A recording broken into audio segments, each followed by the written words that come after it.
Okay, good vach. I want to share with you tonight an incredible story. The story has a story that is how I heard the story. So I'll share with you the story as I heard it and how I heard it. My colleague, Rabbi from Chabad Persian Youth, wanted to visit someone in a prison in Florida, northern Florida, and the only ticket he could get was through Charlotte, North Carolina. He was in New York, and he was trying to get a ticket from New York to Florida and to come back on the same day, and it was very difficult. And he had a connecting flight in North Carolina and Charlotte, but the flight that he had got delayed, and so because it got delayed, he missed his connecting flight in Charlotte, and he had to get a ticket back to New York because he was only going to be in New York for one day. His family was there. He was going to go back to Los Angeles.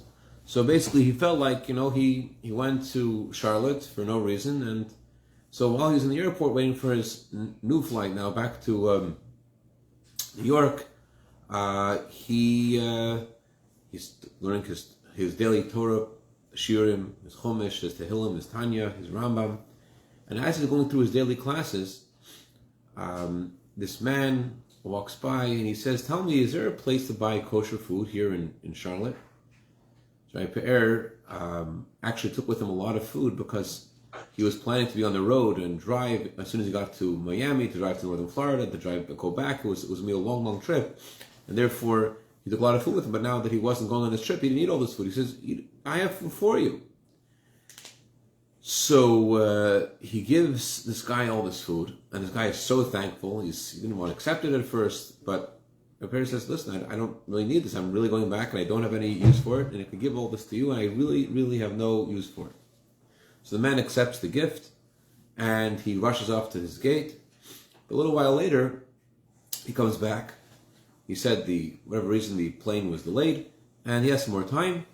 And he said, "I want to, in tribute to your assistance to me, your kindness, I want to do something for you. You look like a Chabadnik, look like a Chabad chassid." He said, "Yes, I am." He said, "Can I tell you a story about your Rebbe?" That's always a good treat. So he says, "Yes, please." So this man's name is Rabbi Yaakov Zayed. He lives in Israel. And he said that when Israel entered Lebanon War in the early 80s, in 1982, his wife was living there with her parents, and Israel temporarily took control of the city they were in Lebanon. I'm going to give a Ashkenazi mispronunciation of the city, Bachamdun. And when Israel came in, one of the soldiers actually, as I was looked up the story, and I found a lot online about the story. It's incredible what actually happened over there. One of the soldiers' names was Baruch Marzel. Baruch Marzel is someone who's very dedicated to protecting the Jewish people, especially in Hebron. And Baruch Marzel was part of this group of soldiers that entered into Lebanon in Mikvah Shalom Galil in 1982. And when he arrived there was a camera that the soldiers, the IDF, was using, and it broke. And so he wanted to go into a local store to fix the camera. So he goes into the store, and he tries to buy a camera, but the guy who was the proprietor of the store, he looks at him, and he screams, "Shema Yisrael!" He was so shocked. He didn't expect to see a Jew in the middle of Lebanon. But sure enough, this man closes the shutters and the door of the store. He says, "Yes, I am Jewish," and his name was Eliyahu Luzia, and Eliyahu Luzia ran this store and had a successful business in Lebanon, and he was a secret Jew. And he, of course, helped the soldiers with what they needed to purchase. But he said to them, "Listen, our synagogue is in shambles. We don't have a synagogue anymore. But that's not the real issue. The issue is we don't have a mikvah anymore. And people are going to the ocean for over 6 months because of all the bombing in the city. We don't really have an option for women to use, and we need help. So Baruch Marzel said, okay, I'll speak to my superiors. And he spoke to the rabbinate of the army, and unfortunately the rabbinate couldn't do anything. But then Baruch Marzel is in Lebanon, and who arrives in Lebanon? A mitzvah tank. They came with real tanks, or I don't know which one you would call real. Probably the real tanks are the mitzvah tanks. So, and these Chabad men were there, sent by the Rebbe, that wanted to print a Tanya in Lebanon. The Rebbe had began a campaign to print a Tanya in every city in the world as a school, as a spiritual blessing for the people in the town and for protection of Jewish people. And this group of Chabad Chassidim had arrived in Lebanon, and Baruch Marzel meets the Chabad Chassidim. He tells him, you have to meet this guy. He wants to have a mikvah. So according to Rabbi Pe'er's new friend, when they arrived, the first person they met was this man's, Eliel Luzia's 13-year-old daughter, who later became Rabbi Yaakov's wife. And she said to them, we need to have a mikveh here. As 13 years old, apparently that was a talk in the family, and she cried to them, we need to have a mikveh, please help us. We need to have a mikveh. So these Chassidim, they didn't really know what exactly they could do about this. So they went back to Tzfas, and they met with Rabbi Levi Bistritsky, who was the rabbi of Tzfas, and he went with them back to Lebanon to check out the mikveh. So he goes to check out the mikveh, and he discovers that the damage to make the mikveh kosher isn't significant. It wouldn't be so hard to fix the mikveh, but it would be hard to get. You need to get, in order for mikveh to be kosher, it has to have rainwater. So he goes, and where are they going to get? It takes time for the rain to accumulate to create a mikveh. How are they going to do this? I know in Los Angeles, mikveh in Santa Monica was built through getting snow, bringing snow in milk crates to put in the mikveh. But what are they doing in the middle of Lebanon? How are they going to fill the mikveh? So first of all, he wrote to the Rebbe, and the Rebbe gave his blessing and instruction. Yes, they should build the mikveh in Bachmandun, and how are they going to do it? So he wanted to find out where he could buy 200 blocks. He wanted to get 200 blocks of ice. He wanted to call Lebanon, but if you live in Israel, you can't call Lebanon. Just to understand things a little bit, a mikveh is not kosher if it's made out of. You can't use ice and melt ice in a mikveh. But in this situation, where there was no other option, so Rabbi Bistritsky found a halachic method of using blocks of ice to make this mikveh. But the problem was you need to get the blocks of ice. You needed 200 blocks of ice to create the amount of water they needed for the mikveh to be kosher. So he couldn't call Lebanon directly, because if you live in Israel, you're going to call Lebanon, you're not allowed to call Lebanon. So he called his mother in New York, and his mother in New York made some phone calls, found the yellow pages of Lebanon. This is early 80s. You can't really Google who sells ice in Lebanon. But she found someone selling ice, and she ordered 200 blocks of ice. It's the middle of the summertime, and great. So these Rabbi Yaroslavsky, the secretary of the Chabad rabbinate in Israel, and other rabbis all went together back in the mitzvah tank, in this camper that they used to promote and spread mitzvahs of the Torah, and they on the way back to Bachmandun to fix the mikvah, and to bring and to get the blocks of ice and put it in the mikvah. So they come to the store, and the owner of the store, he says, "Oh, I have 2 blocks of ice." 2 blocks of ice. They needed 200 blocks of ice. So he said, "Well, actually, this lady called me from America. She wanted ice, but I was sure she doesn't know what she's talking about. She probably wanted 200 ice cubes, because who wants 200 blocks of ice in the middle of the summer? Doesn't make any sense." So he didn't have the ice. So they said, "We really need the ice." So he told them how they could possibly get ice, and they're running around, driving around Lebanon, trying to find 200 blocks of ice, big blocks of ice. They get the blocks of ice eventually, and they come back to the mikvah. But it's not so simple to put the blocks of ice in the mikvah, and they made this train of people carrying the blocks of ice, Rabbi Losavsky, to Rabbi Bezalel Chabad, to another boy, until they got all the 200 blocks of ice in the mikvah, and they successfully got it all in. And then Rabbi Bezalel came back, and he checked it, and he wrote back to the Rebbe that it's successful, the ice is melted, and the mikvah is now kosher. That's what the Rebbe responded.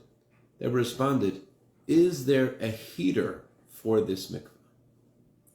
So there's one woman there, right? There's all this effort for one woman to have a mikvah. Is there a heater in the mikvah? And the Rebbe said he will take upon himself the expense of heating this mikvah. So this is the mikvah. Mikvah was built, Baruch Hashem, it's all set up. And the family, Eliyahu Luzi's family wanted to go for their son's bar mitzvah for the month of Tishrei to Israel. And it wasn't so simple, even after Israel entered Lebanon, to go from Lebanon to Israel, but with the intervention of the Prime Minister himself, Menachem Begin, they were able to get back go to Israel for their son Ben Zion, is their son's name, Ben Zion is bar mitzvah, and they celebrated it. And at the bar mitzvah, who comes to bar mitzvah? Of course, Rabbi Moshe and his new friends from Chabad, who had built the mikvah for him. Oh, wonderful! They're there for this celebration. And they announced at the bar mitzvah that they have a special gift. The Rebbe himself had sent tickets for them to come visit the Rebbe for the holidays. The Rebbe wanted this family, Eliyahu Luzi and his wife and children, to come visit the Rebbe for Simchas Torah. So Rabbi Bezalel and this family went together to the Rebbe to New York, and they spent. They came there on a Shana Rabbah, and Eliyahu brought the Rebbe a gift. His gift was, he brought the Rebbe a beautiful Kiddush cup and a silver plate and a bottle of wine as a gift. And he told the Rebbe that he's planning to go back to Bachamdon after the holiday. The Rebbe was very firm and said, no, you should not go back. But he told the Rebbe, I haven't sold my house, I haven't taken anything with me. I forgot to mention, he originally told the Chabad Chassidim, the reason why he lives there is because of his elderly parents, but apparently it was more than his elderly parents, it's also because of his businesses and his investments. And he told the Rebbe, I have things there, I have a house there, I haven't sold it, I have belongings there, I want to go back. And the Rebbe said, no, do not go back at all. Don't go even to visit, don't sell anything, don't go back there at all, very firmly. Then he told the Rebbe that he has an issue. He'd like to have another child, but he and his wife have an issue. The issue is that his wife needs to have an operation, and this operation will prevent her from ever having children, but this is a necessary operation, and what should they do? And the Rebbe responded that they should not do the operation at all. They should not make this operation. Okay. So he and his wife are not Chassidim, and they're not Chabad. Here the Rebbe is giving them, they have two major life issues, and the Rebbe is telling them things which are totally against, their natural intelligence of what the right thing to do is. They should go to Bach and at least get their stuff. His wife's supposed to do an operation, but they didn't really know what to do. And this is the Rebbe, and so, anyways, they went back to Israel. Came back to Israel. They discovered that there was a massacre in Bachamdun. They killed all the Christians in the city, and had they been there, they would have also, God forbid, been massacred as well. So that was the last. They did not go back to that city. They listened to the Rebbe, and a few months later, Mrs. Luzi became pregnant miraculously, and this was a real miracle because for 13 years she didn't have any child, and the doctor said that they needed to operate on her, and yet the Rebbe's blessing was fulfilled completely, and Baruch Hashem, they had another child, and the story has many different layers and meanings and things we can learn from the story.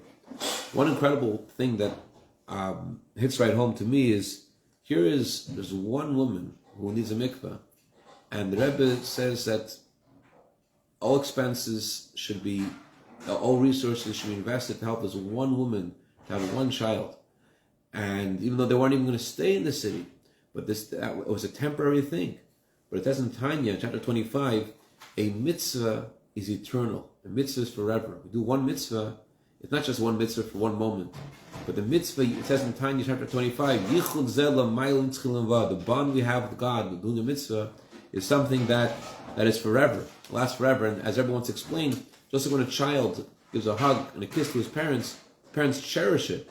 So too Hashem, so to speak, cherishes this the bond we make with Hashem when we do one mitzvah. And therefore, okay, it's one woman, one mitzvah, but no, it's forever. It's forever thing. So coming from Parshas Lech Lecha, where God tells Abraham to leave his father's house and go to the land that God was going to show him, to go off the land of Israel, and to leave everything behind, I think this is very in sync with the message of the story. Don't go by your rationale and how you feel and what makes sense. If you have instruction from a tzaddik, one has to get done. So then, what you think and you feel, the tzaddik has a message from God, and he's telling you, the time has come for you to go to Israel, leave Bach Hamdun and wherever it is that you were involved in before. Similarly, Hashem tells us this Shabbos, this Motzei Shabbos from Lech Lecha, we have to go towards Eretz Yisrael, go towards Mashiach, go with the mitzvahs of Hashem. Don't look at what makes sense, what doesn't make sense. Go with joy and happiness, and don't look at mitzvahs and say this is more important, this is less important. We don't know how to measure mitzvahs. The Talmud says, "Al tiyeshev v'shekel mitzvah al Torah." Do not sit and measure the mitzvahs of the Torah. The most weighty mitzvahs and the most light mitzvahs should be equal. Lechacha mi'aretzecha. Throw away the yardstick. Throw away your way of measuring things. Don't go back to Bach Hamdun. Go towards Yerushalayim. Go towards Mashiach. Hashem help us all. We should celebrate immediately with Mashiach and Yerushalayim. L'chaim, l'chaim. Any questions or comments? Let's go. We need to build more mikvahs. Okay, absolutely. I need to build mikvahs. We need to get more people to get involved with that. That's right.